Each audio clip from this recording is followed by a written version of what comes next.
Hey everybody, I'm Eddie Starr, and this is the College of Rock and Roll Knowledge.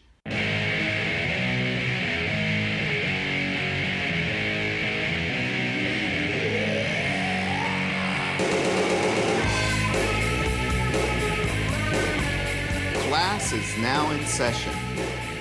This is where the music and culture that shaped a generation live on, and my own path through the world of rock and roll. Hello. There we go. I was muted. Oh, okay. All right. I love when that happens. The other week ago, we probably spent with Gary. I spent about a good 20 minutes trying to figure.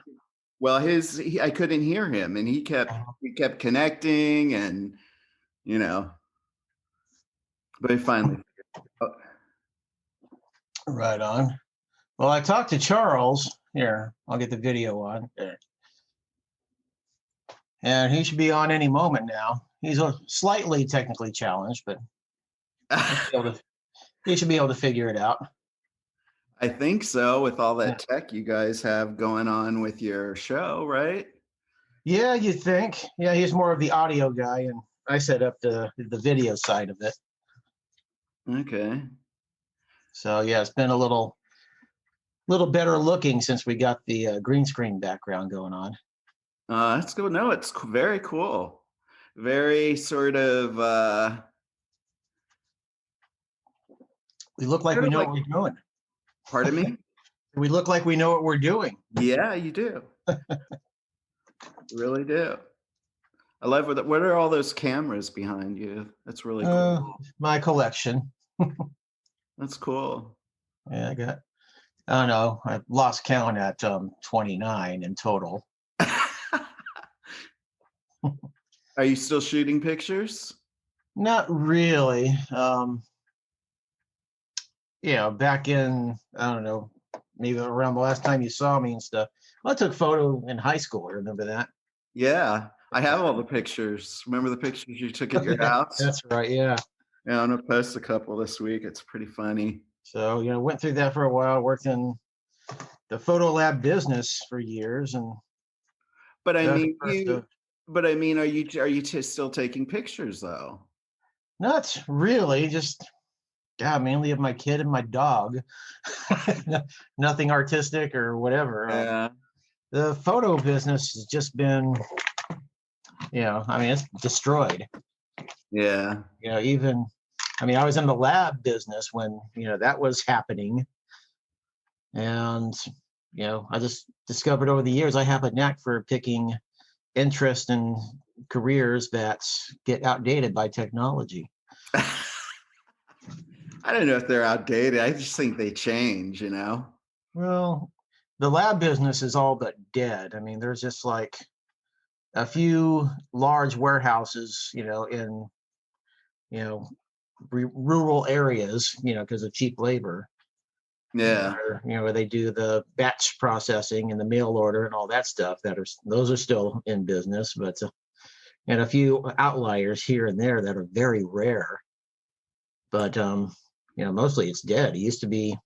I used to work for these companies of 1 hour photo lab manufacturers. Worked for one of those for a while, and then another one who did more of a multi-format thing up to 30 inches and 50 inches wide. But their customer base is gone because nobody can do this anymore. It's just not survivable as a business hardly anymore. Yeah, it's really sad. So but it used to be, they used to have a yearly convention in Vegas that was huge, and I went to the very last significant one, and it was pathetic in comparison. I mean, you didn't even have Kodak or Polaroid there. But there's like sort of this duality you sort of see where, like, I see now for instance, on Instagram, Kodak is, really pushing like all these, directors who are shooting music videos on film again, supposedly. They had a big thing the other year ago where Super 8 was supposed to be back, and they were developing like some, some type of camera that was, I think, like a Super 8 camera that was like $2,000 or something. It started at, and you had all the digital stuff, and well, it's in their best interest. I mean, that's processing it is their wheelhouse, right?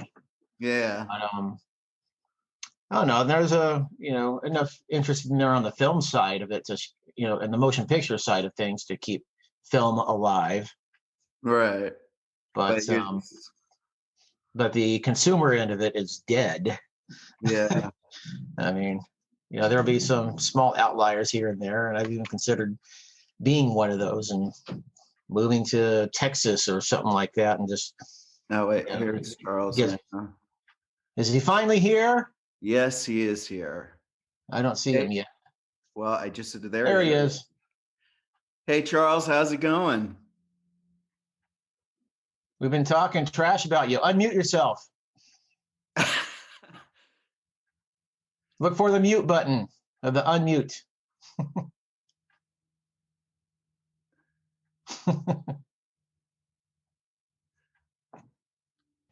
Can you hear me now? There we go. There you go. How you doing? I'm doing well. Hey, bud. How's New York? Oh, same old, same old.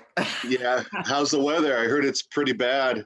Well, it's been the last few days, it's been like 19, 17. So it's been pretty cold out. We haven't had a whole lot of snow, though, this year. But they say it's supposed to snow tonight. Last week, they said it was supposed to snow, and we got a little bit on. And then by, I think afternoon, it was all gone. So, okay. So much for the weather. Yeah, I heard you're getting our storm that's coming your way. Oh, that's what I heard this morning. Well, you guys have cool backgrounds. I'm going to turn around and do my background. Hang on. Yeah, Nathan's got the cozy home environment. Oh, yeah. Talk show set over there. Well, it's sort of funny. Did I say Nathan? I'm sorry. Eddie. Oh, well, it's okay. I should note that it took me years to adapt from Alan Hassan to Fareed Hassan. Okay. Yeah, I know. But hey, listen, what can I say? Yeah, I've known David longer than I care to admit publicly. I get it. Yeah. Go way back. And he has a lot of shit on me, and I have a lot of shit on him. Oh, I love to hear it. I would love to hear all that. Oh, boy. All right. So, I guess press play, right? Yeah. Well, I want to hear about how you guys sort of, how this all came together during COVID and, Charles could tell that better. I'll explain kind of how I came up with this whole thing, and then I'll let Dave, he has a better version of how we met. He explains it really well. But since I was a kid, like 5-6 years old, I've been fascinated by radio. And I know you're from out here, and there was a radio station called KEZY, and they were on Ball Road, close to State College. Wasn't that an Orange County station? Yeah. Right next to Ganal Lumber, if you know where that's at. It's close to us in Anaheim. Where we are now, Eddie. But if you're in Cerritos, not far from the old Woodstock and Radio City clubs. Yeah, but my mom used to take me to that station just to hang out and take tours all the time. And when I would go in the control room where the DJ was, I was just like blown away. Like the DJ to me was always like bigger than God. Like it was just amazing. So to fast forward back to the mid 90s, I had a radio show on KUCI that lasted about 6 months. And then from there, I played in a bunch of various bands over the last 20, 25 years. And then the internet came, and it got more advanced. And throughout that time, I was just like, I would love to own a radio station, do something along the lines of radio. And then about 3 or 4 years ago, a best friend of mine who's no longer with us, I said, hey, let's do this radio show, and let's just play music and talk and hang out. And we did it. We did about 5 or 6 shows, and it was like yin and yang. It was the most amazing connection. And then he passed away. And then about 4 years later, I met Dave, who actually is my next door neighbor. And so going through a lot of depression and just not sure what I wanted to do creatively, because I haven't been doing any music, anything like that. Nothing was like pumping my juices, except this little like voice kept saying, do your radio show, do your show. And I thought, I don't want to do it by myself. I liked having someone else. And for the life of me, I couldn't think of who I would want to do this with. And that has all of the right, everything, like plugged in musically, has a great attitude, confident. And then Dave and I would start, we called them beer summits, and we would drink beer out in front of the house. That's how I met. Beer summits. Yeah, even before COVID too. Yeah. And then but anyway, from there, I'll let Dave take it away on how we first met. Okay, yeah. So you're from out here, Eddie. People just don't generally answer the door to strangers, right? Right. And we get enough weirdos in our neighborhood in general, and usually the only people that knock at the door are salespeople, or somebody who wants something in some way. But anyhow, one night, somebody's at the door, and I'm like, oh crap, I was about to ignore it, but I look through the people because I'm just kind of suspicious about the time and everything, and I see this guy. He's like, definitely not a salesman. I mean, look at him. Definitely not a salesman, and he doesn't look like quite like a homeless loon. It's like, okay, well, I might have had grabbed a stick behind the door for self-defense purposes. I don't recall, but but anyhow, open the door, and it's Charles. Just saying, he lives next door, and telling me about some suspicious activity nearby with the parking guys, right? Yeah, there was some car parked out front. Yeah. So I'm listening to him, and like, okay, all right, that's cool. Just kind of going along, and then I noticed, like, he's got a Jesus and Mary chain shirt on. Yeah. I mean, this is, that's, more than a neighbor. This is like my people. Yeah. Yeah. Okay. Especially in 2020, right? Yes. Yeah. I don't look like the type anymore, the rock and roll type that I would know what I'm talking about or anything, but that first impression, so I'm just like hearing him out, and then it's like, cool shirt, by the way. Yeah. Yeah. And it's like, I guess he was probably surprised that anybody even recognized it, acknowledge it.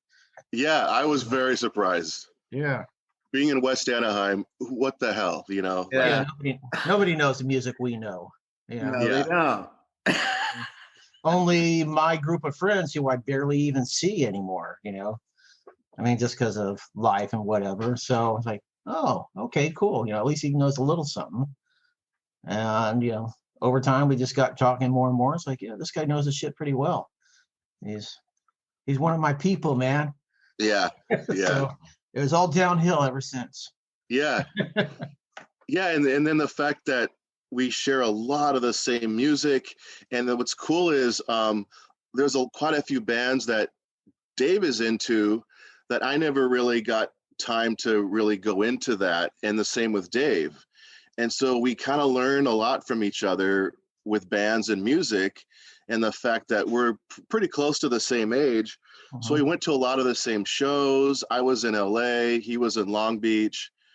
So it was always like really fun conversation talking about, do you remember this band or do you remember this venue? And it was like this connection over time and hanging out with Dave. And then during the time of hanging out with him, I started thinking like, well, Dave would be a great guy to have to do a show, but I just kept putting it off, you know. And plus my gear was put away and I had to like, you know, bring everything back out. Yeah, that's like half the battle. Yeah, exactly. Pulling out the gear. Yeah, tell a drummer that.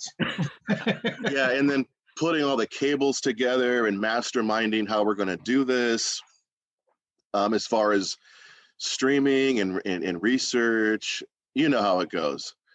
So then one night I was in Dave's backyard drinking beers, and I said, "Hey, I've been thinking about doing this. I used to do this. I used to do a radio show. I know what I'm doing with everything that, you know, that I have to do as far as an engineer and a producer." And I just threw it on Dave. I go, "Hey, is this something you'd be interested in? It's like low key, no stress. It's just total fun. We'll hang out and talk about music." And I just kind of like left it in Dave's lap. And then he never said yes or no, which was fine. I wanted him to think about it. And it wasn't more than like a day or two, I get a text and he said something like, "Hey, so how did it go? Like, do you want to do this? Or are you still thinking about it? Yeah, are you still down for this?" Yeah. Something like that, or yeah. And I thought, I don't know. yeah, it was something like that. And then when I got that text, I was like, oh, he wants to do this. Oh shit, he took me seriously. Yeah. And then I said, okay. And then that night I started breaking out all my gear, my mixing boards, everything. Started ordering over time. I started ordering DJ board, bunch of different kinds of cables. And then between Dave and I, Dave's like a master on the internet, and I'm kind of like know where to go to, like where we're going to host our shows, put them up, Facebook page, and then I'm really good with cabling, like cables and how to route things and figuring things out where we could do a live stream, because before we were just recording it live. And then I thought, well, let's just stream it live on Facebook. So we did that for a long time. And as you know, Facebook cuts you off because they know you're playing music. Right. So what we would do is I would get the red stripe of death, and I would just tell our listeners, hey, we're going to shut down and I'll create a new stream. So that went on for a while. And then about a month and a half ago, I got a Facebook message from someone that does a radio show that is on Mixcloud, and that actually allows you to play copyright music without getting shut down, without having to worry about any of that. And I looked at Mixcloud and I was really, really into it. I mean, it's amazing. You got to check it out. It's awesome. And it's basically worldwide, and it's just a bunch of DJs from like techno to radio guys like what we do, and they're like in their houses doing this, streaming copywritten music. And they're based out of London, and they came out about 4 years ago. They got like an $11 million advance to do this. And I showed Dave, I said, dude, this is amazing. And the other thing on top of that is I don't know if you're familiar with OBS Studio, but it's like you have to download this free software called OBS Studio.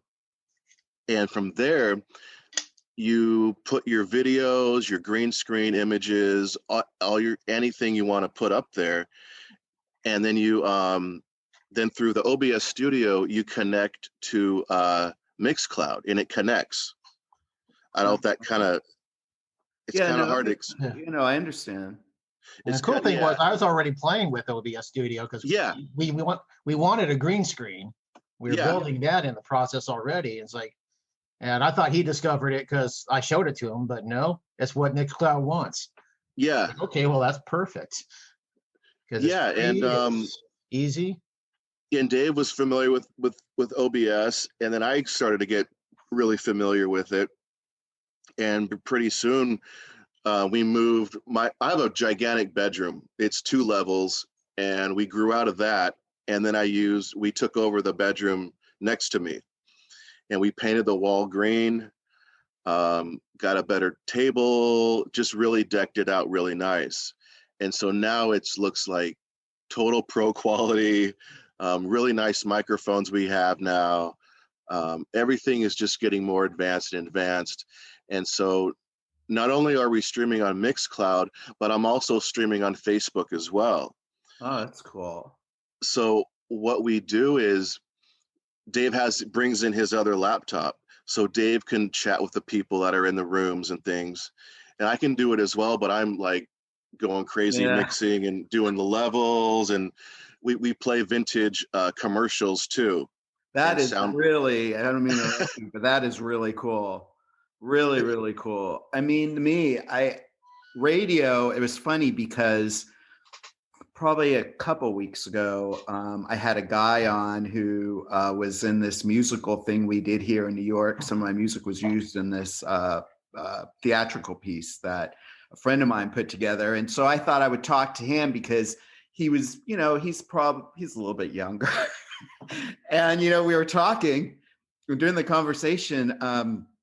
I said, I know this is really going to date me here, but did you get anything from radio? And he was like, it was sort of like, no. So it's sort of funny, but that whole vintage, like when I listen to you guys' show, I've listened pretty regularly, not every week, but I've caught at least part of it. And I love the vintage aspect. It sort of gives me that sort of, well, I don't want to say it was like Rodney or something like that, but that sort of vibe, because that, in LA, you had all those really crazy shows on radio stations. Like, for instance, Rodney, you had Rodney on K-Rock, but then you had really weird stuff like Dr. Demento on KMK. I don't know if you remember that. I mean, now, if you listen, I mean, I loved Dr. Demento, and he used 6 to play on Sundays. Did you ever listen to that, Dave? Back in junior high for a short time, yeah. Yeah, I was Dr. Demento real quick. When I was a kid in the late 70s, early 80s, 6 o'clock on Sundays, I was at my boombox on KMET, ready to go. That was great. That was great. I used to listen to Bob Coburn too in the Seventh Day. Remember the Seventh Day? Oh, yeah. But I love that you guys do that. How do you, like I know, well, Dave, you think you know people, right? Dave, obviously I know a little bit about, where he came from musically. Dave actually turned me on to so much great music. Oh, cool. I met Dave when I was going into 11th grade. And I had been I was like the Mighty 690 kid. I listened to Mighty 690 every Sunday. Come on, you weren't that bad. Well, I'd get the stuff, but hey, back then, you had cool stuff, happen. Oh, yeah. And so I became a really huge Joan Jett and the Blackhearts fan. I loved them. I loved Billy Idol. And at school, someone had turned me on to the Runaways. And so back then you couldn't find any Runaways records, because they weren't no one knew who they were. And then when I met Dave started turning me on to Generation X, which was really, really, I love Generation X to this day. I love Billy Idol and what he I like it better than the Billy Idol stuff. Yeah. Oh yeah. Generation X. I don't know if you guys saw, and I was so pissed. Billy Idol, Steve Jones, Paul Cook, and Tony James got together at the Roxy and did a show called Generation Sex. No. You guys didn't hear about that? But I would have totally. I was like, I thought if I could only, it was announced 24 hours prior. And it was just like a couple years ago. If you go on YouTube, you can see the video. Someone videoed it, and they played like most of the great Generation X stuff, but they didn't play any of the traditional Sex Pistols stuff. They played the Great Rock and Roll Swindle. Okay. It's really cool, really fucking cool. But where do you fit into sort of like, your path musically? Like, the whole Cheap Trick and sort of mid-70s X and bands like that out of Los Angeles. But I mean, I know Dave was sort of at least into that sort. I mean, he sort of put me on a path, I guess you could say. Yeah. He sort of like, he was like, oh, you got to check this out, or Dawkin, the first album they did. Yeah, remember that? You were so into that, Dave. Yeah, I gotta get the front door. Someone's at the door. Okay. This sucks. I'm so sorry. Don't worry about it, man. It's very informal here. Oh gosh, rocking with Dawkin.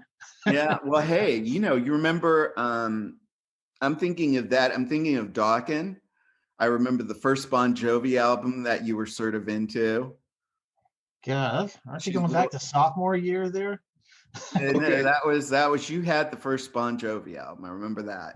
Sorry about that. Come on. You were really into Hanoi Rocks. That I do. Okay, well that's true. Yeah. I won't deny that. How about that? Yeah. Well, it's all perception. You know what I mean? In terms of how you look back on things, and yeah. I had the record store influenced heavily by then. Growing up with an older sister into rock and roll, I mean, I was always around it. So I was here in Queens since I was 4, and now my own kid is, thanks to the movie. But I just grew up around that stuff. I was, kind of relatively plugged in at the time, and even through grade school. Yeah, but you had got into some weird stuff though too. Oh yeah. Because at the end of that, when we left, I think school, you were getting into like the Residents, and you were getting into and then you became a Deadhead. Oh, that's a little later on. Yeah, through high school though, it was the record store influence dug in, and that's where I evolved from heavy metal to more eclectic alternative stuff. And the Residents were part of that, and all kinds of other weird stuff. That's right. I remember they asked for senior year us to put in musical suggestions for the slideshow, and I put in a song called Bach is Dead by the Residents. Yeah, like Bach is dead. Well, the only reason I remember that is my whole thing was, I don't get what is so great about this band with these dudes that you can't see with eyeballs on and shit. It's just like, I don't know. I got into art, man. Come on, you live in New York City. You know art. Yeah, well, that's the artsiest town on the planet. Yeah, that's true. Did you grow up in Los Angeles, Charles? I was born out there, raised in Anaheim, and then I was in LA, downtown LA, from about 1998 till about 2017. Oh, wow. So I got to see everything change, if you will. Wow. In LA. Well, I remember way back, this is going way back, I think it was like the early 90s. Maybe it wasn't the early 90s. I don't know. I can't remember. But I know the downtown like art scene became like really huge, and people were getting lofts and shit. I even think Jane Weedland from the Go-Go's for a while had a loft down there. But it was like this huge thing with everyone going down there, everyone going to those little groovy theaters that. Yeah, that's Charles. Yeah, it was an amazing time. The loft living in downtown was very affordable. We had a 17,000, no, actually it was bigger than that, probably like 2,000 square foot loft with all the bells and whistles, beautiful inside, gigantic, for 800 a month. Wow.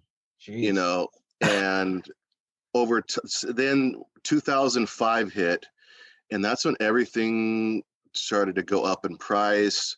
Silver Lake, Silver Lake, Echo Park, Eagle Rock, those areas were like where the artists would live because it was affordable, and Highland Park. And now, like with 2005 hit, it was like the prices just went up, like the cost of living. It's just insane. So everyone was moving out of there, and like it is now, it's like a little tiny little one bedroom will cost you like 2,000 a month. Wow. And now yeah, it's crazy. That's like insane. It's insane. Especially for LA, you know what I mean? I mean, here in New York, it's the whole deal is you have to make your moves very carefully. Yes. Because they take a very long time. So it's like, people always said, be sure you want to, if you're going to move in with someone, don't think that you can just move into them and break up, because you may be able to break up with them, but you may not be able to physically break up with them. Right.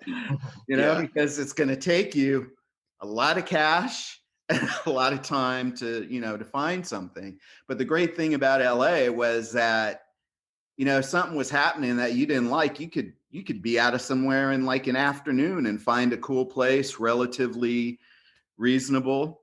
Yeah. I lived on Beechwood Drive. Now I left. Oh, I know where that's at. Yeah, I left Beechwood Drive in, I think it was 2001. Yeah, 2001, 2002, and I was paying like probably about $700 a month in the Hollywood Hills with a pool, garage, and the whole works. Yeah. And I tell people that when I came in, they'd be like, "Why'd you leave there?"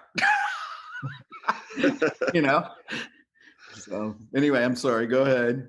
Oh no, that was and then I don't know if I then for about 15 years I lived at the Brewery Artist Lofts, which was a gigantic artist colony about a mile east of Chinatown. So that was kind of like my home base. It had a, restaurant and bar on the property. It was very not family oriented with kids and stuff, but it was like a brotherhood, sisterhood, Yeah. And so that's kind of where I was at. And I had a nice 1,700 square foot loft. And that's where I was at. And then just being there for so long, I could remember seeing Highland Park just slowly evolving into this hipster town. And now it looks like South LA is the next push for gentrification. Boyle Heights is happening right now. But yeah, that whole USC area and south of that is all going to be like redone in hipster town again. So like a lot of my friends that don't live here, that live out of state, that are musicians, they used to always call me or email me and say, "Hey, I can't find a place to live in LA. I want to move out here. Where do you recommend?" And it was always like the Valley or South LA or parts that aren't even close to like Hollywood downtown, because it's just so darn expensive. And then downtown LA isn't even really, in my opinion, like I've been all over the world, traveled, been like every gigantic big city, and downtown LA is more of a novelty than anything else.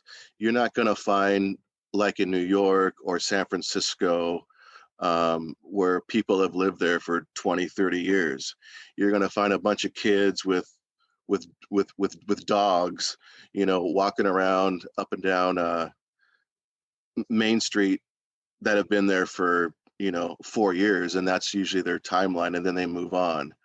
And it's just, to me, it's just it's not really a a downtown kind of thing. It's just seeing it change. I mean, there's good and bad. I mean, when I lived in downtown in the late 90s, it was a ghost town. I mean, as soon as the sun went down, you better get out of downtown LA because you're going to get yourself mugged or killed. But the artists, we lived there, we stayed. And when nighttime would come on the weekends, it was like, where's the party at? You know, and I've been to some really experienced some amazing parties and shows in downtown, like these underground stuff. And it was just an amazing time. Wasn't for that downtown. like, it wasn't a lot of bands used to go and play at Al's Bar? Wasn't Al's Bar downtown? Yeah. I used to go. remember that happening. Yeah, Al's Bar. And then there was just a bunch of lofts that were like clubs, you know, Yeah. like venues. And that's a lot of those places is where we would play a lot and where we would hang out. And it was just a really cool scene back in that time. You know, it was still kind of quaint and catchy, and now everyone and their grandmother is, you know, lives in LA now. We got a lot of your East Coasters. Oh yeah. Well, a lot of my friends friends that I made when I first came to New York, they all moved to LA. Yeah. A lot of people moved to LA. So I guess that's the way it goes. But, you know, LA to me is always like, I guess because it's, like a, you know, like the whole idea of California was like the gold rush. You know, so everybody ran out there. And the whole idea that nobody's really from California. They're from everywhere and nowhere. Yeah. And so to me, it's sort of like, that's the idea in a way, sort of behind the just being in LA. It's like 1 minute this will happen and oh man, that's cool. And then that's gone and people move on and nobody, you know, I mean, like you're born in LA, right? Yeah. You and Dave, you were born in California, right? Yep. That is a rarity. Yeah. I mean, if you think about all the people, I've thought about all the people I knew. I mean, I have a younger brother and sister that were born out there, but I mean, it was the whole idea of going out there for the sun. Yeah. Fun. Or the idea that, you know, it's not as stringent, you know, like in New York, you know, it's very much a, like, there's certain rules type thing, you know what I mean? It's very tradition and all that stuff. Whereas LA, you know, you could go out there and, oh, I met someone cool and now I'm in this great, you know what I mean? No one cares like where you came from or what's going on. So you do have that cool vibe. And I know what I wanted to get back to. What did you grow up? What were the bands that you listened to like growing up that caught your attention? Oh, wow. I kind of go all over the place. Growing up in the 70s, I listened to a lot of what my parents were listening to, which I still play on our radio show. Stuff like from the Carpenters to the Fifth Dimension, the Byrds, the Association, Gallery, Bread, all that kind of stuff. And a lot of it stuck with me. And then from there, the 80s was kind of like a blur for me. But it wasn't until, I think it wasn't like I was telling Dave on Friday, it wasn't until like 1985, I was a sophomore in high school and I hung out with the seniors. That was the time where they introduced me to the Smiths, Bauhaus, Tones on Tail, basically the whole K-Rock playlist. And that's where I kind of started listening to all that. And then I graduated in 89. By the time it was 1992, that's where everything just like exploded for me. I met a good friend of mine where I used to work who passed away. He was my best and dearest friend, and he was a DJ on KUCI. He got me plugged into the whole shoegaze thing, the Britpop, indie rock, college radio, college bands. And that's where I just took a hold of that. And basically for the next 10 years on anything that came out of England, I was all over it.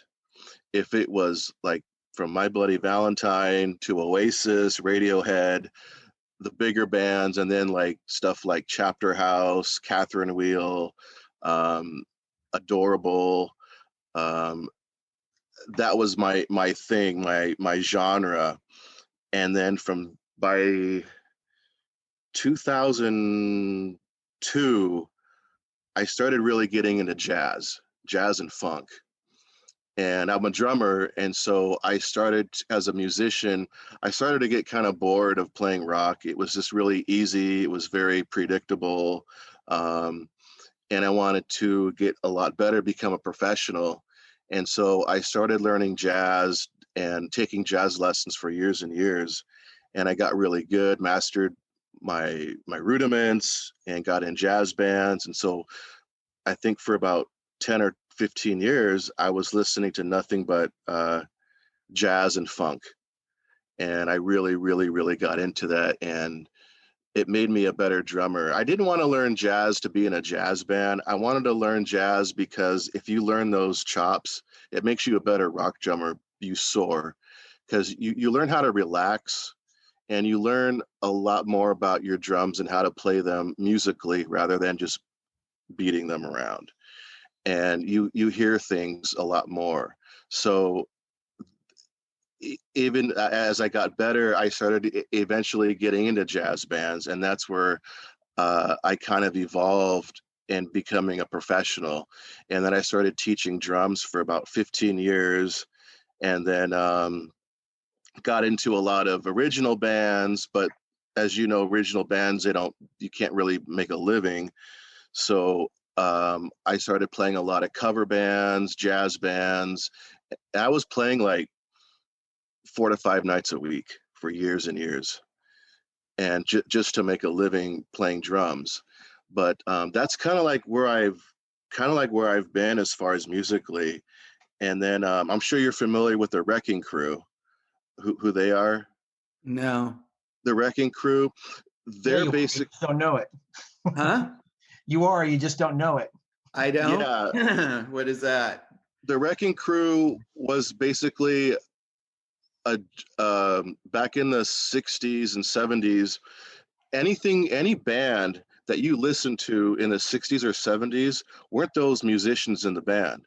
So in other words, if you listen to the Carpenters, it's Hal Blaine playing drums, Carol Kay on bass. If you listen to Pet Sounds, the Beach Boys, that's not the Beach Boys playing. That's basically Brian Wilson, Glenn Campbell, Hal Blaine, Carol Kay on bass.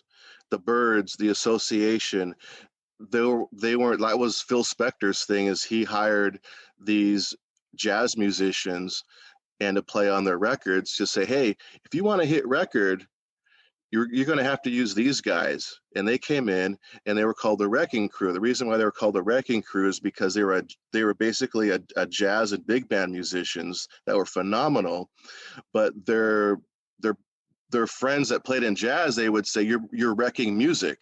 How could you be playing rock? Yeah. And so they became the Wrecking Crew. There's a documentary on it. And like I said, any band that you heard, even the Ronettes, that's the Wrecking Crew. Yeah. It goes on and on. The list is amazing. It's sort of funny because I listen to a lot of, I've tried to go back and think about some of the music that I first heard, you know what I mean? Like as a kid and stuff. And there's certain things that I remember, excuse me, my mom was really into like a lot of the Phil Spector stuff. She liked the Stones and stuff like that. Ike and Tina Turner, Simon and Garfunkel. And then like I listened to KHJ before 9690. So I had heard Cheap Trick, I Want You to Want Me. And I loved Cheap Trick. but I guess really, that whole thing, like when I started hanging out with Dave in school and I got into Generation X, that sort of like took me, I started listening to a lot of the English bands, not only in terms of the punk stuff, but I love like I know the other week ago I was listening to you guys and you were playing Teenage Rampage by The Sweet.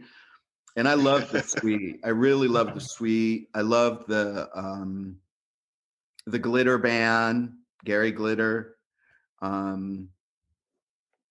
Also too, like Adam Ant.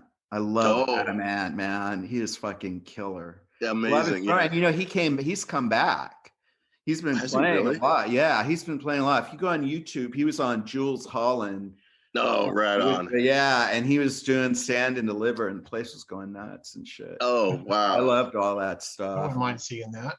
Yeah, me too. He was selling out places before this whole pandemic thing started happening. So hopefully he'll be back and doing some stuff. But yeah, outside of that, I mean, it's very hard. I was thinking up, and I was talking to Dave the other day, and I was saying, we're talking about just music and stuff. I think, and up until 10 years ago, it was the other day when you were saying, you were going to find something in 2020 or something. Oh, yeah. I was like, that's a real good one. Good luck with that. But, to me, I think of it, you had that little bit of sort of thing going on in the 2000s with like the White Stripes, the Von Bondies, who were doing that sort of just like basic, really cool rock and roll. And then I think it's like after 2010, everything craters, Yeah. And I just really, in one aspect, one of the things that's been going through my mind is that I think the story of rock and roll is dead. And that's what the problem is. It's not, a lot of the same musicians are out there, but it's like rock and roll is a genre now. Now they say, you play rock, but there's no like story behind it. Like, oh man, I'm going to go and get Cream magazine and I'm going to read this shit about all these cool people and, and all that stuff. And I think, Jimmy Iovine was right way back in 2000 when he said, if the labels don't step up, there's going to be a whole generation of kids who don't really know who Led Zeppelin is, who the Beatles are. And people may know about it like from a historical point of view, or some of these people are still playing. But I think that real story of like, that you read in Circus or, stuff where, it's like I tell people, when I heard that Susie and the Banshees album, Through the Looking Glass, and I heard The Passenger. And then I found I'd known of Iggy Pop, but I really wasn't that familiar at the time. This was way back when. And I realized, oh my God, that's fucking Lust for Life. I went around and looked for that. I paid $200 for Lust for Life in a Long Beach record store. And then I think 2 weeks later, it came out on CD. I was really pissed because it was out of print. But I mean, if you talk to Dave can testify. All the bands that I really, really dug, you had to go out and look for.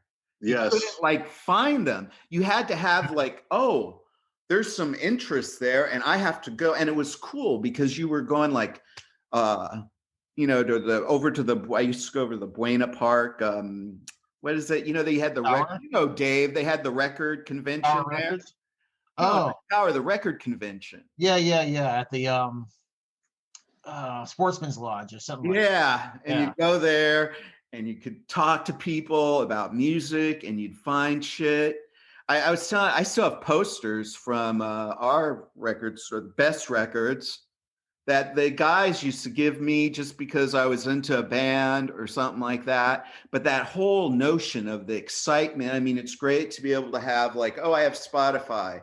I have this. And now you don't have to make any effort whatsoever outside of opening your browser. But I do think that there's something important to that. And I guess in press play, talking about you guys' show, that's what I hear. Like the other week, when was it? Was it last week? You guys were playing the psychedelic Oh yeah, garage, which I was garage and totally psych. digging on that shit. And it's like hearing stuff like that. I think radio still is, to me, the most compelling way to turn people on to music, because it's not just about some fucking playlist, which has really been, you know what I mean? It's like a commercial. All programmed nowadays. Yeah, it's all programmed. It's like, oh, here's $500. Put this band on here, and it's like the payola thing again, or whatever. Exactly. You know, it's not about like, you know, of course they try and pitch it like this. I love the whole idea when people talk about, oh, you know, this is the way it is now, and you know, you can just get out there. And no, it doesn't work that way. And I still think that radio, you know, and when I hear your show and the vintage commercials, which are totally fucking cool, I'm sure that some kid is gonna fucking say, what's a commercial? Yeah. Right, then you have a total meltdown. Well, that's what you hear when you don't pay for the app. Right. Spotify for free, you get a commercial. So how do you guys split up the music? Like on your show, do you guys like have a meeting where you sit down and you just like, okay, we're going to play this week? How do you figure out what you're going to focus on? He thinks we have a plan. Well, no, we have some planning. Yeah. Yeah. Go ahead, Dave. Well, we, you know, about a week ahead, sometimes less. Yeah, we come up with a theme, you know, so hopefully something that we haven't covered before, but we're starting to revisit some themes, which is fine too. But yeah, we just come up with a theme, and each spend the week coming up with a list. And occasionally, well, I could get my list to Charles. But he has his own, and I never know what he's going to throw on, and it's kind of cool that way. And typically he'll throw on the first tune or two, and I'll kind of respond to that with something that kind of fits that vibe or groove, and we just kind of play off of that. There's no order to it. There's no rules. It's just, you know, random as far as how it plays out live. Yeah. Sort of like, I never play the songs I intend to play, or rarely do. You know, the ones I really want. You know, it's not a bad thing. It's just how it comes out, and it's fine. Like this past one with the post 2000 stuff. Yeah, I was going into that hating the idea of it. It's like it was my own idea too, and I was like, oh, this show's gonna suck because I'm just not feeling it on any of this music. You know, but we made it happen, and we pulled it off, Dave. We did 2 hours. Yeah, it was our longest show yet, and I listened to it yesterday, and it was pretty cool. You know? Dave, it took about 3 or 4 shows in, but it was really cool. One day we had a show, and I remember, Dave probably remembers, and I just hopped out of my seat when we were done. I was like, we now know what our jobs are during our show. And it was amazing to finally Dave to take over doing, like, he does a lot of the producing. Like, he does 99% of the stuff for the ideas. Like, what are we going to do for this week? And Dave is the guy. And then he also, you know, he keeps me in check during our show because I'm scrambling, engineering, doing levels. Sweating like a pig. Yeah, sweating like a pig, queuing up commercials and sound bites and station logos. And then Dave will just say, hey, let's do this song, and then we'll go to talk. Because I'm not thinking about that. And so it's like this yin and yang back and forth. And it's just really cool. And like I was telling Dave back by our 3rd show or so, I said, wait till we get to like our 20th or 30th show. We're going to be so much tighter in the way we converse on the air. Because at first we were both kind of like, we're not really sure what to say, or there's like this dead air for a few seconds. And now as it gets better and better, we're just like Dave doesn't think the microphone's there anymore, you know, and it's just this really cool connection that we have. But as far as our jobs and what our responsibilities are during and before the show, it's really cool. It's awesome. It's a great. Well, you are right. I will testify. I did notice that because when I was watching the show, I think it was the other week, maybe 2 weeks ago, I noticed that you were really working and doing things, and Dave was standing there with a beer in his hand. Yeah, that's how it goes, man. I'm the director. Yeah. He's the grunt. And because we not only do we stream it live, but we record it live. So I have like 3 windows open, and one of which is my recording software that's recording. So I'm constantly staring at the computer screen, watching the recording wave file and making sure it doesn't go like this, but it stays like this the whole way through. Yeah. And because of the songs are recorded at different levels, I have to like when we did the Garage and Psych show, back in those days, everything was lo-fi. Yeah. And so I had to there was a lot of times where all the levers were like maxed out. The gain was turned all the way up. I had to boost the EQ just to get the levels up. And so I'm always watching that. And then when we're talking, I have to really pay attention to the recording wave file as well. And so I'm kind of listening to our conversation, and it's funny because I'm never really looking at Dave when we're talking. Yeah. And I'm looking at other things. So I'm doing thinking 20 different things and having a conversation with Dave. And I'm just having a beer. And he's just having a beer. Or I'm working on the list and, looking at the chat and all that good stuff. Yeah, and that's the other thing is but Charles does all the real work there. Absolutely. He's the radio guy. But it's cool because I've been on Mixcloud many, many times, and I've gone into these rooms where DJs are playing and whatever, and they don't converse with the people in the chat room. Huh. And when Dave does that, it creates more interest. Yeah. And now you're talking to the people. Like imagine if you could, back in the day when there were DJs, radio stations, and you could actually do that. Other than calling in and getting in the line would be busy half the time. But that was part of the fun, though. Caller number you'd hang up, especially if they were giving you something. I think I won tickets to Magic Mountain once. That's right. I forget when it was. I was on, I don't know if it was the Mighty 690 or some show like that. And I called in, or being able to call into, what's his name? The Seventh Day, Bob Coburn. Oh, yeah. Remember when they had Rockline? No, that Seventh Day was different than Rockline, right? Yeah. Rockline was interviews. No, the Seventh Day was when they played an album. I think played in its entirety, in its entirety. And then there was Rockline. Yeah. Call in. And I listened to that all the time. Sometimes I didn't call in because you think, well, someone's going to ask this question. What are the odds? But I used to call Rodney all the time. He was great for that because I used to do that too. Yeah. And you could find out, and he would spend a lot of time on the phone, especially maybe because it was so late at night. I mean, this wasn't before they pushed him. I think to one. They screwed him, yeah. Yeah, they really did screw him. But I used to enjoy talking to him. I used to even go and hang out a couple times over in Burbank. I became known as a guy or something. He asked, I think I gave him a copy of one of the Runaways Live in Japan thing. Yeah. Something like that he didn't have. Wow. He must have loved you. Yeah, right.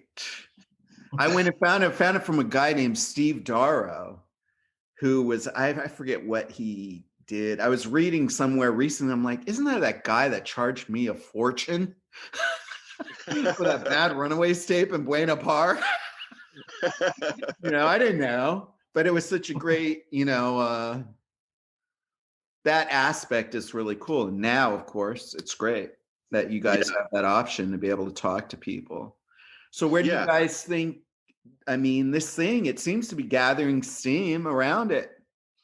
A lot of people, I noticed that your listenership is going up every week.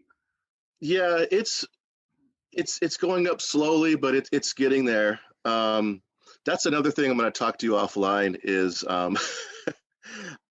don't really know. I know what our next move is. but to get to that next move, we need to get a bigger base of people, of fans and things. And so at the same time, I want to the show is getting really tight, but I'm a perfectionist. So I've always, wow. yeah. You must have a lot of Virgo in your chart. Yeah. So I like things to be like really, really, really tight and precise. And so when it's happening, it's like I was telling Dave, it's like being in a band, and everyone has their own jobs to do. And not only being in a band, everyone's connected spiritually and mentally. So sometimes you don't even know what they're thinking. And it's the same thing, like being doing this with Dave, it's like the same thing. So as long as we keep that going and just getting everything tighter. But the thing I like about our show is that every show is different, and it's not the same old thing, like we come up with these different ideas. Like one show we did just all new wave, That's cool. Like missing persons and all that cool stuff that everyone talks about. No one talks about anymore. Yeah. I mean, now it's sort of like, it's funny. You listen back to it and it's like really, it's sort of trippy. Yeah. Sometimes it goes between like, I can't believe I like that. Yeah. But then other times you're like, but it is really, after you listen to it a few times, it's like, yeah, it is really cool. It was really cool. Yeah. Anyway, and go ahead. I just like with Dave and I, with our knowledge that we have, it's kind of like sharing information to other people, and maybe people will learn something. Or like next week we're going to do funk and soul, cool. And you can't really, where are you going to listen to it? I mean, and you're going to hear stuff. You're going to hear bands that you may have never heard of, and people might take that to heart and go investigate that. Or they'll just want to know, like, people will come back because they're curious. Like, I wonder what they're going to play this week, And then we have this one fan. Her name is Annie. She's in Ohio. She's been coming on our Mixcloud shows for a couple times, and people will type in like the little chat room, like, what are you guys going to do tonight? What's the show tonight? That's a great thing if people don't know, because you sort of you build up mystery. And of course, the less people know, the better off it is, because it's like who was saying, I was like talking to recently, and they said now it's a whole thing to spill everything, every little detail about what you're doing in your life now, on social media and other stuff. But the less people know about stuff, then the more interested they are. If they already know everything, then why are they going to Yeah. That's so true. Very true. Yeah. So that's cool. Yeah. What about Dave? What are you thinking about all this in your terms of music and where you guys are going with the show? Oh, well, I'm finding it quite exciting. It's good to have a creative outlet that, is not tied, we talked about photography before the show earlier. And, it seems like I always approach a creative outlet expecting or needing an income as a result. It'd be great if this one had one day. Yeah. That'd be awesome. I'm not counting on it. And that's not why we're doing it. It'd be a nice icing on the cake, but it's just nice to just put it out there and see what the hell happens. It's fun. Yeah. Well, that's why I mean, that's what everything is supposed to be. But I also think that you have to look at things in sometimes if you change the way you look at something, it changes. Charles, being in bands, it's disappointment is your middle name half the time. But the whole point of it is to just get out there and do it. I mean, for a long time I had the idea that, when I was 17, I had it all mapped out like most of us, right? Yeah. You know, we want to do a big record, make lots of money, tour the world, do all that stuff. But then you have to look at, well, did I accomplish what I set out to do? Did I make records? Yes. Did you do bands? Yes. So you can look at and measure your accomplishments by what you did, because you can't, with what you can control. You can't control the world or what people are thinking, or how people respond to it. And you look at people like we were talking Iggy Pop, right?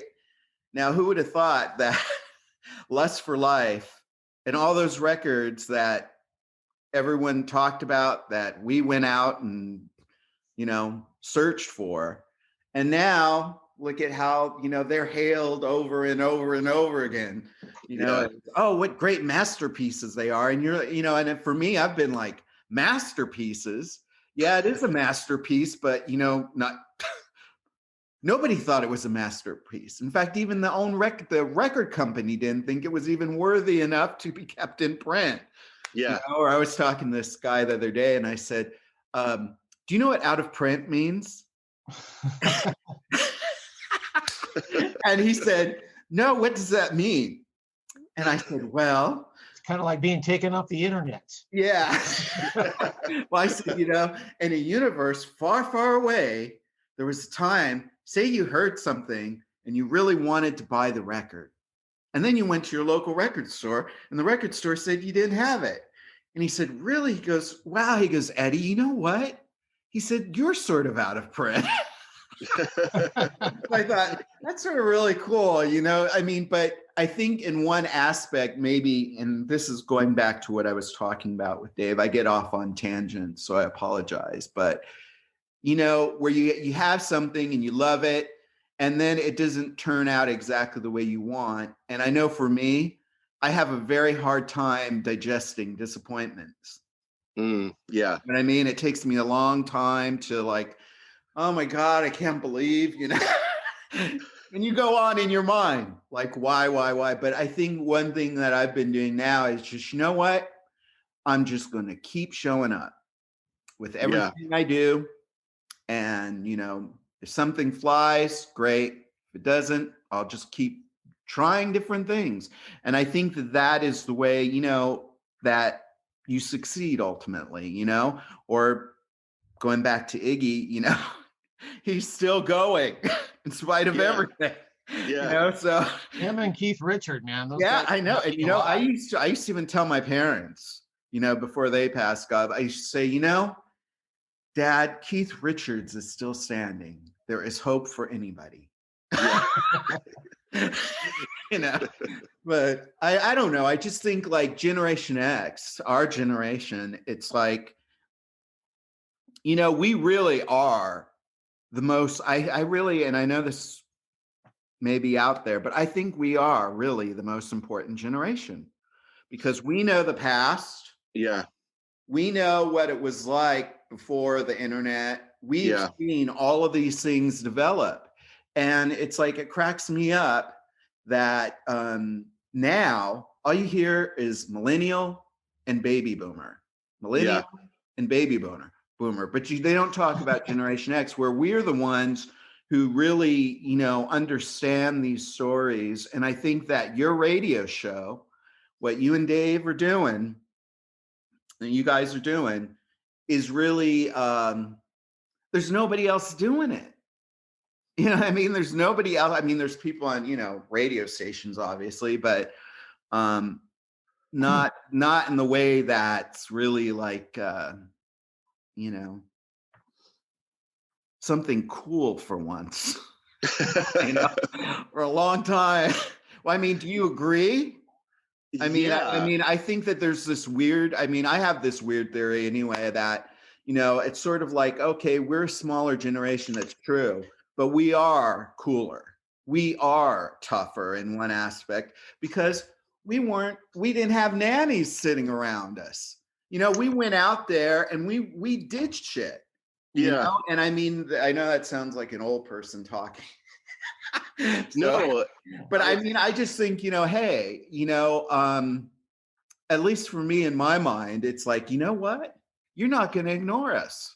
you are fucking not going to ignore us. And I think Yeah. that is the stance of this is what's cool. And, you know, just getting it out there. Because I believe in that. That's the thing that has driven me, has been that whole thing that all these other people who I don't even know half the time what they're talking about now, that are still going, some of these artists that I read about in Spin magazine and Circus magazine. And I mean, I was totally signed up for rock and roll. Yeah. Totally signed up.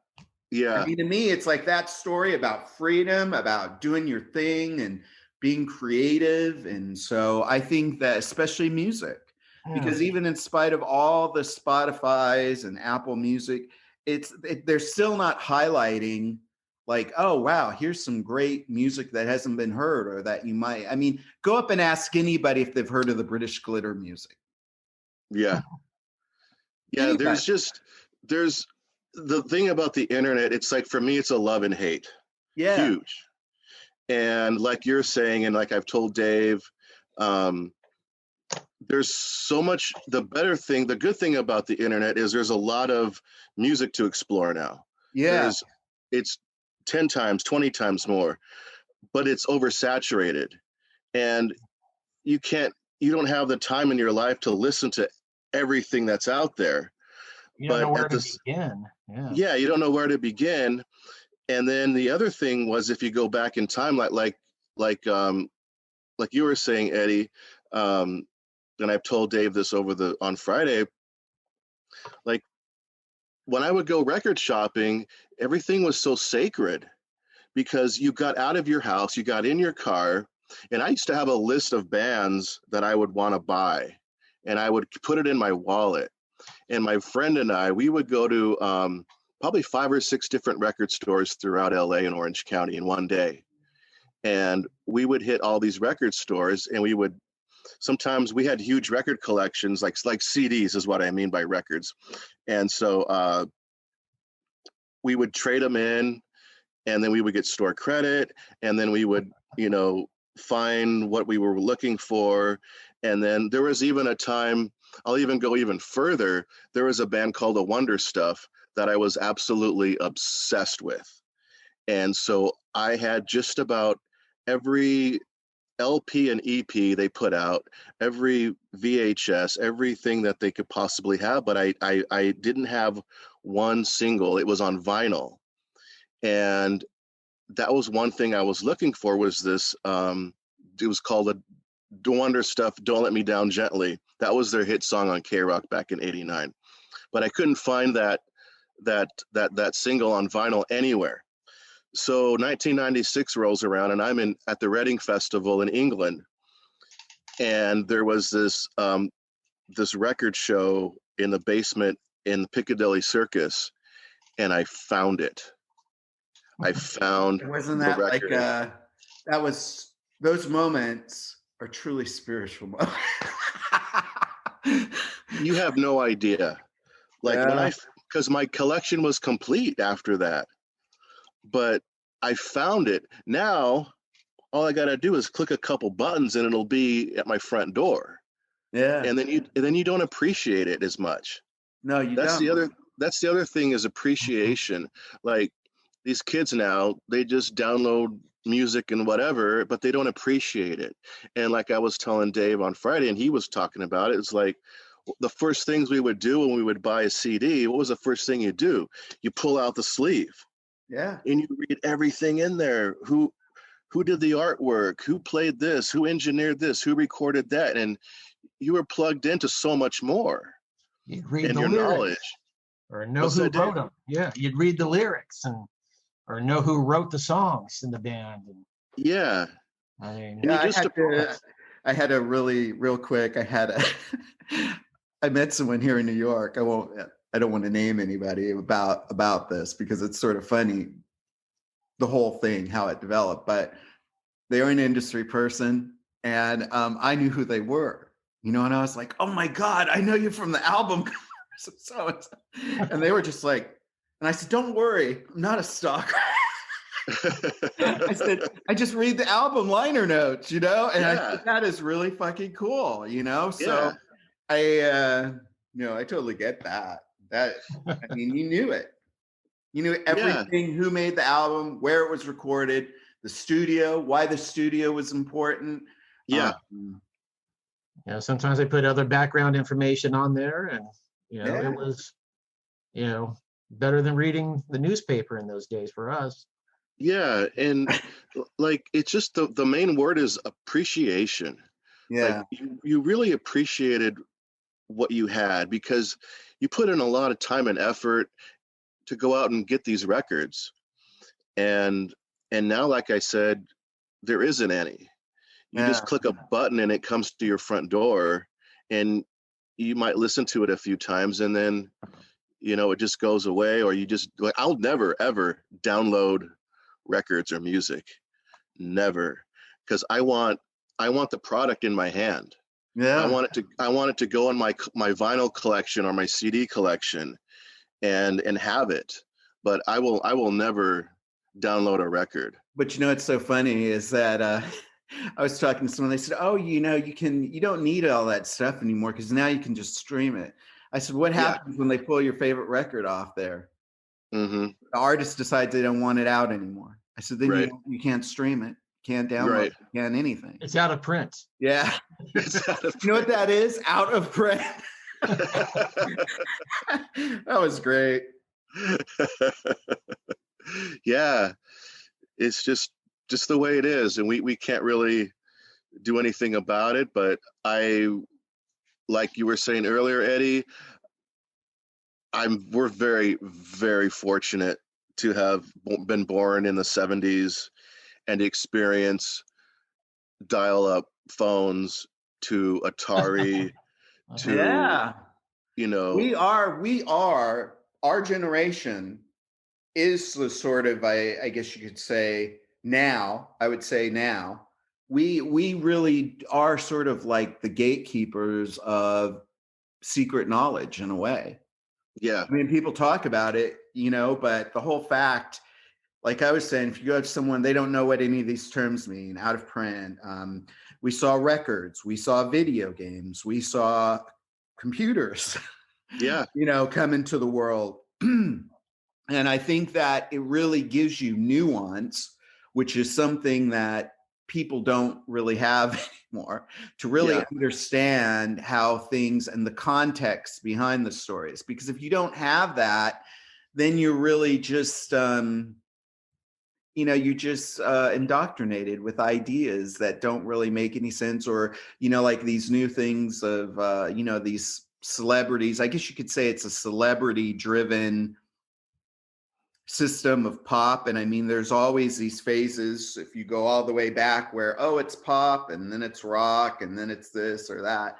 But now it just seems like it's everything. It's not like it's not genre specific, there's no story, it's very bland in one aspect, just very bland. The bland, like Nashville was just put out and released as a product.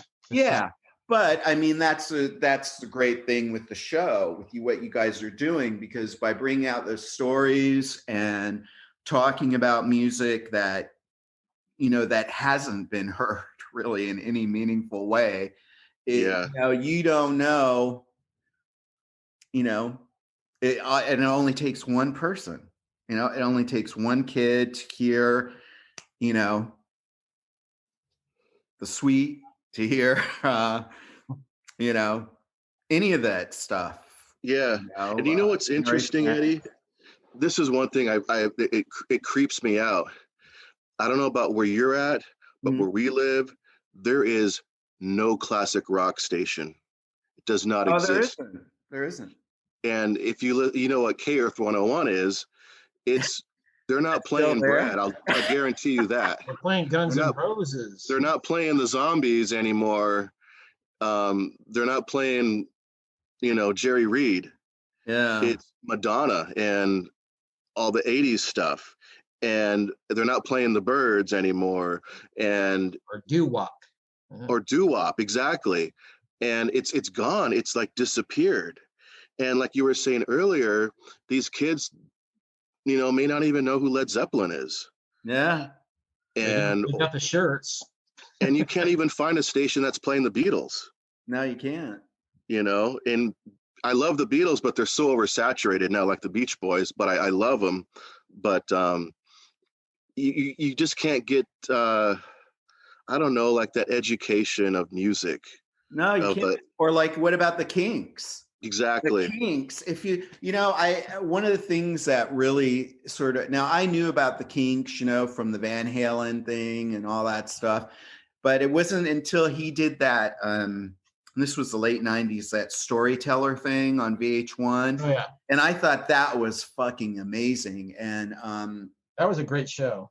Yeah, really great. And after that, I mean, that just sent me, into their stuff. I mean, they have some interesting things in their story that, probably did hold them back in certain ways from being as successful as the Beatles. But I do really think that they're one of the greatest, like, undiscovered bands that's right in front of you. Exactly. Yeah. Like, still underrated.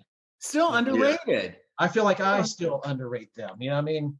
But, they really were, the foundations of punk as well. Oh, yeah. Oh, yeah. All kinds of stuff.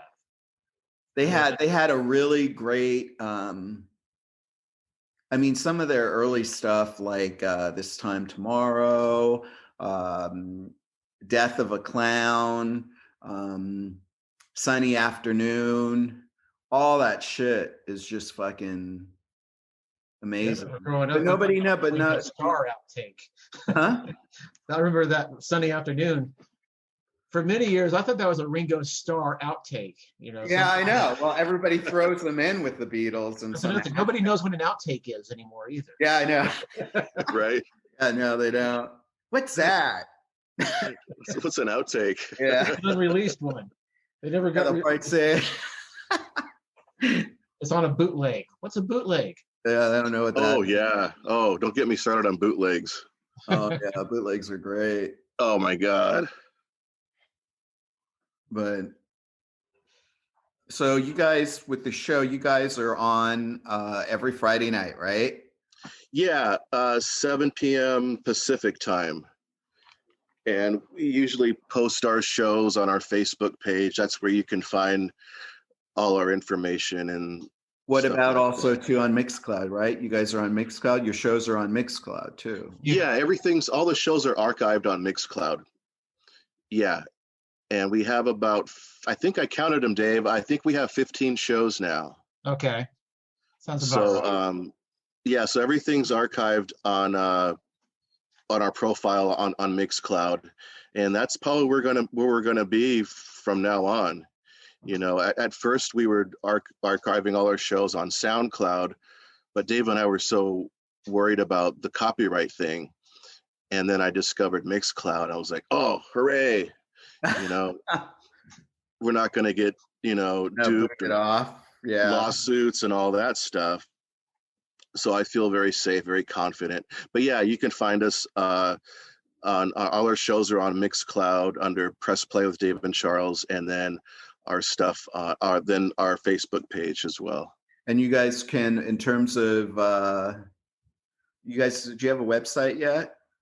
No. Okay. That's the thing. I don't know if it's really that important to have a website, because it's almost the same as having a Facebook page. I just don't see I don't really see another landing benefit. Page. It seems now it's like, well, just put it on Facebook where all the communication's built in. Yeah, sure. Yeah, everything's integrated on there, and so I think a Facebook page, a website would. I don't know. It just doesn't. I can only think if we could just find a way to stream to Facebook a little bit more efficiently, but control the stream, more directly too, from our site, kind of host it through our site and link through that. But that might invite another mixed bag of problems for us. Mixcloud it is for the foreseeable future. Yeah, it's so cool. Like Mixcloud has everything you want. And also, not only does Mixcloud, you can archive your shows. You can do it live streaming on video. But the other cool option they have is it automatically records too. So when you're done doing your streaming on Mixcloud, it records what you just did, not just the audio.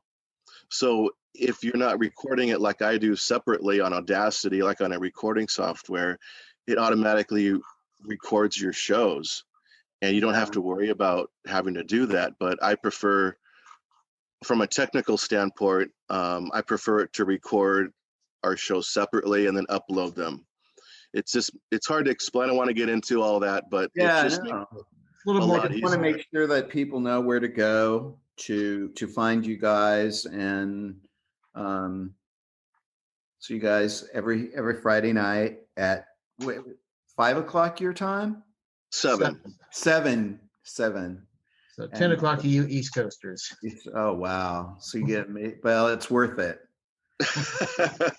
No, I think so. I mean, like I said the other week ago, all the great stuff. I hadn't really heard that, that garage, psychedelic stuff. I know like the seeds and stuff like that, but I haven't really like gone into it. But I was really digging that. I really have. That whole garage and psych, there is so much to explore. Wow. In that, I mean, scratch the surface. You guys should start doing You guys should start putting up like your playlist on Spotify.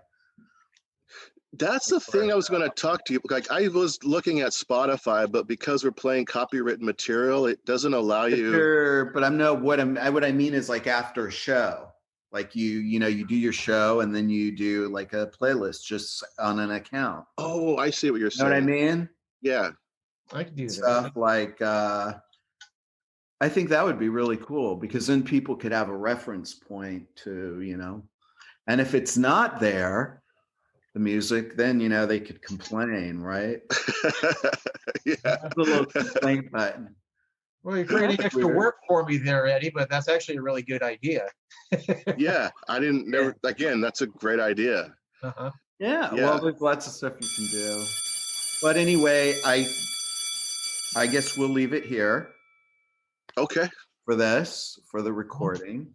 And I'm just going to, so you guys have to go out and check out Press Play with Dave and Charles, 7 p.m. every Friday night.